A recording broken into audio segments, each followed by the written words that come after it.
तकिया में दंग हो गई, वे तू खुजे तकिया में दंग हो गई, तेरे रंग विच सजना मलंग हो गई, तेरे रंग विच सजना मलंग हो गई, वे तू 85 की दिहाई में पाकिस्तान फिल्म इंडस्ट्री में जिन अदाकाराओं ने कदम रखा उनमें से एक सपना भी थी। दराज कद, रोशन आंखें और चांद जैसा हुस्न रखने वाली सपना में सुपरस्टार बनने की तमाम तर सलाहियतें मौजूद थीं। वो न सिर्फ अदाकारी में माहिर थीं बल्कि रक्स भी खूब किया करती थीं। लेकिन उन सब खूबियों के बावजूद वो इंडस्ट्री में अपना मकाम और नाम बनाने में नाकाम रहीं, क्योंकि उनकी किस्मत में हीरोइन बनना नहीं लिखा था। इंडस्ट्री को खैराबाद कहकर गुमनामियों की नजर हो जाने वाली सपना के बारे में आज हम बताएंगे इस वीडियो में। अजे न मेरी बाँ फड़ चनवे, अजे न मेरी बाँ फड़ चनवे, तारे आंदे दीवे आंगू कुछ लेने दे, अजे न मेरी बाँ। सपना का ताल्लुक लाहौर से था।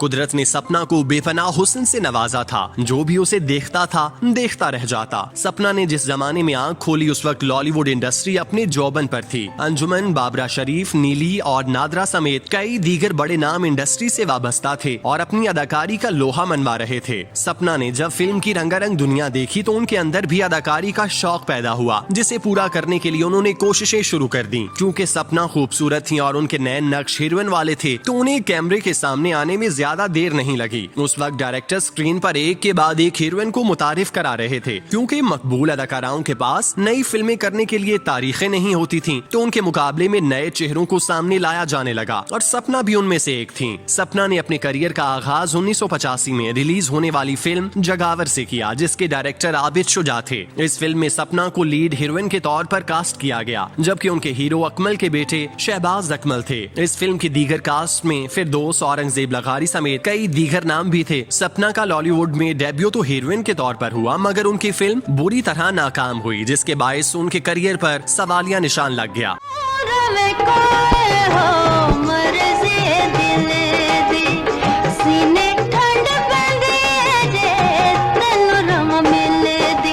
बाजो रवे दिल बुझया 1985 के बाद सपना को किसी फिल्म में मरकजी किरदार नहीं दिया गया। वो चंद एक फिल्मों में साइड रोल्स करती दिखाई दी। इन किरदारों में इतनी ताकत नहीं थी जिसकी बदौलत सपना लोगों की नजरों में आ सके। 1991 में इकबाल काश्मीरी की फिल्म रंगीले चोर नुमाइश के लिए पेश की गई, जिसमें मधिया शाह और तारिक शाह ने मरकजी किरदार अदा किया। इस फिल्म में सपना ने मधिया शाह की बहन का किरदार अदा किया, जो किसी हद तक मुतासिर कुन रहा। ताहम फिल्म की सारी लाइमलाइट बड़ी कास्ट के हिस्से में आई, जिसके बायस सपना इस फिल्म से भी करियर का ब्रेक थ्रू हासिल करने में नाकाम रहीं। सपना के करियर की तीसरी फिल्म खजाना थी, जो 1995 को सिनेमा घरों की जीनत बनी। ये फिल्म स्टार कास्ट पर मुश्तमिल थी, जिसमें साहिबा, इजहार काजी, नदीम, हैदर सुल्तान, खुशबू, शफकत चीमा और हुमायूं कुरैशी शामिल थे। फिल्म में खुशबू और साहिबा की मौजूदगी ने सपना के किरदार को इंतहाई धुंधला कर दिया और बड़े नामों की मौजूदगी के बायस काबिल कदर अदाकारी का मुजाहिरा करने में नाकाम रहीं, जिसकी वजह से उनके हिस्से में शोहरत किसी तौर पर न आ सकी। सपना को फिल्मों में अदाकारा के साथ साथ रकासा की हैसियत से भी शामिल किया गया। उन्होंने कई फिल्मों में हीरोज के साथ गाने पर रक्स किया। चूँकि वो रक्स में महारत रखती थीं, इसलिए उनकी खिदमात को कई डायरेक्टर्स ने हासिल किया, लेकिन उनकी किस्मत में मकबूलियत दूर दूर तक शामिल नहीं थी, जिसकी वजह से सपना का फिल्मी सितारा मान पड़ता चला गया। 1985 में करियर का आगाज करने वाली सपना 2005 तक अपनी किस्मत आजमाती रही। फिल्म इंडस्ट्री से दिलबर्दाश्ता होने के बाद उन्होंने अपनी पहचान बनाने के लिए स्टेज का रुख किया, लेकिन दीदार, नरगिस, साइमा खान जैसे बड़े नामों की मौजूदगी में सपना अपनी पहचान बनाने में नाकाम रही। कुछ अरसा स्टेज पर काम करने के बाद सपना अचानक गायब हो गई और किसी को भी उनके बारे में मालूम ना हो सका वो कहां और किस साल में हैं। उन्होंने शोबिस से रिटायर्ड होने के बाद अपनी जिंदगी को प्राइवेट कर लिया और अपने माजी से कता ताल्लुक करते हुए अपनी जिंदगी की दूसरी इनिंग्स का आगाज कर लिया। सपना के बारे में मुसद्दिका मालूमात किसी के पास नहीं, ताहम ये कहा जाता है कि वो लाहौर में रिहाइश पजीर हैं और अच्छी जिंदगी गुजार रही हैं। उन्होंने अपनी बाकी मांदा जिंदगी को घर की चार दीवारी तक महदूद रखने का फैसला कर लिया, जिससे ये बात वाज़ेह हो जाती है कि वो दोबारा पर्दे स्क्रीन पर जलवागर नहीं होंगी।